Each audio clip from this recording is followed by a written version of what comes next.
pour parler de la tenue de cette conférence économique ici en Égypte du 23 au 25 octobre et l'importance de cette conférence en ce moment.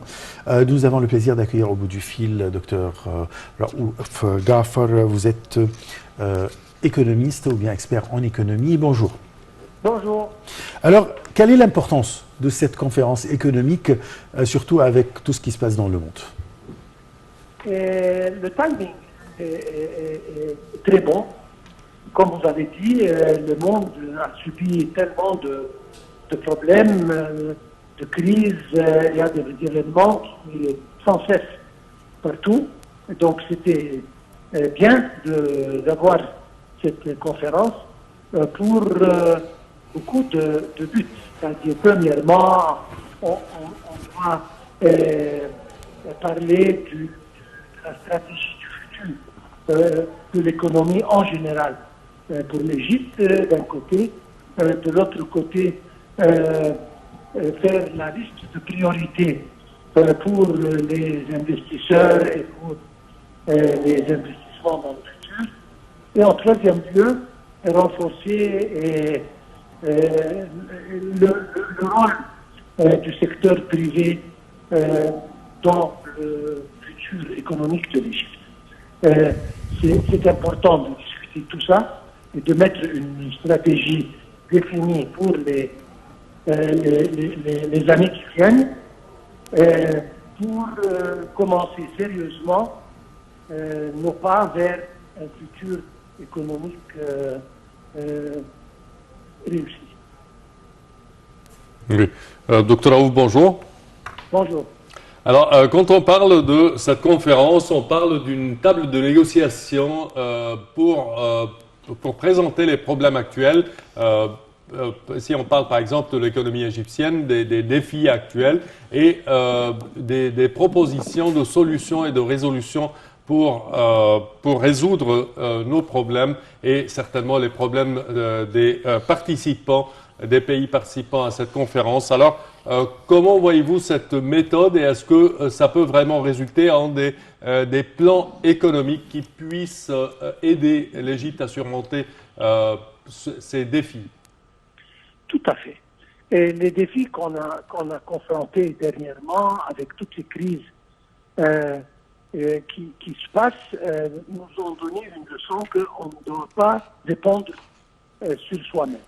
Il faut absolument coordonner avec des autres pays et il faut absolument discuter avec des autres pays pour que le développement soit un peu plus global.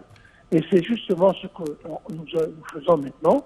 Nous mettons notre liste de priorités et puis nous présentons ça à tout le monde pour justement choisir avec qui on va coopérer et sur quel projet. Certainement, la liste de priorités, c'est par ordre d'importance. Et nous avons beaucoup de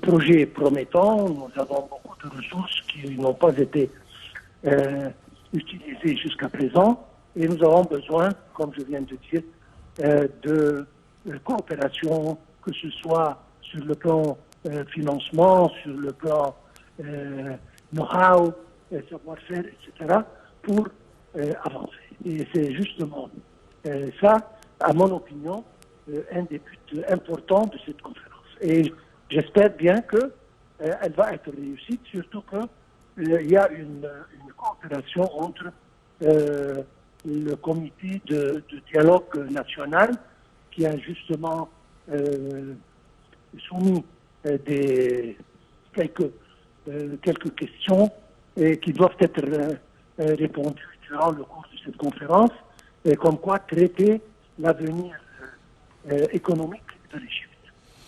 Parfait. Docteur Raouf Ghaffar, vous avez parlé de quelques projets qui peuvent attirer les investisseurs. Alors, quels sont les atouts de l'Égypte? Qu'est-ce que l'Égypte présente à ses investisseurs pour les attirer? Premièrement, une infrastructure, je peux dire, presque complète, un environnement sain pour les investissements, des ressources humaines à n'en plus finir, qui peut être entraînées facilement, des ressources naturelles et minérales qui peuvent être à la disposition de ces investisseurs. L'essentiel, comme on a lu dernièrement, c'est qu'il faut absolument utiliser ces ressources de façon à ce qu'on ajoute une valeur et non pas simplement on vend ces ressources et ces produits et ces matériaux directement tels qu'ils sont, mais il faut justement les transformer en autre matériel qui soit fini ou semi-fini, mais en ajoutant une certaine valeur, utilisant les ressources, comme je viens de dire, l'environnement humain, etc., pour réaliser un profit plus grand. Donc ça, c'est une chose importante, et ça, c'est la conviction de l'Égypte pour le futur. Parfait. C'est-à-dire, si on peut donner un exemple comme ce que le président Abdel Fattah al-Sisi vient d'inaugurer, c'est l'usine des sables noirs. Comment? C'est ça. Ah oui, voilà. Ça, c'est un exemple. Un exemple très clair, parce que le sable noir existe toujours et il était utilisé simplement pour l'industrie de construction, etc., etc., ou bien même exporté tel quel. Maintenant, non, il y a des usines et on a découvert que ce matériel, il rentre dans des industries très sophistiquées et avec un tout petit peu de valeur ajoutée, on peut le transformer en matériel qui peut être vendu à un très haut prix avec un marché, un grand marché partout au monde. Ça, c'est comme vous l'avez dit, un exemple très clair comme quoi utiliser les ressources qui existent et ajouter une valeur pour que le rendement soit beaucoup plus sur l'économie. Oui. Docteur Raouf, dernière question. Si on parle de cette conférence, on peut la présenter comme, je dirais, préambule ou soi-disant une entrée pour la COP27? Absolument. Nous savons que l'Égypte est très intéressée maintenant dans les industries qui mènent vers le vert. Donc, on va utiliser les énergies propres dans ces industries et on peut justement commencer encore des industries qui nous produisent des énergies propres et vertes pour l'utilisation dans beaucoup d'autres projets et industries.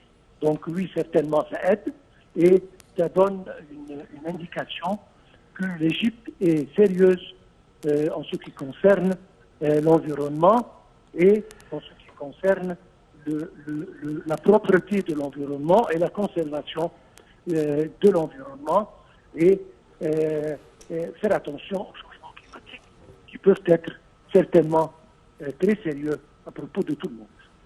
Vous parlez surtout des projets verts, c'est-à-dire... Absolument. Voilà. Absolument. Je vous remercie beaucoup, Dr Raouf Ghafar. Je rappelle que vous êtes expert en économie.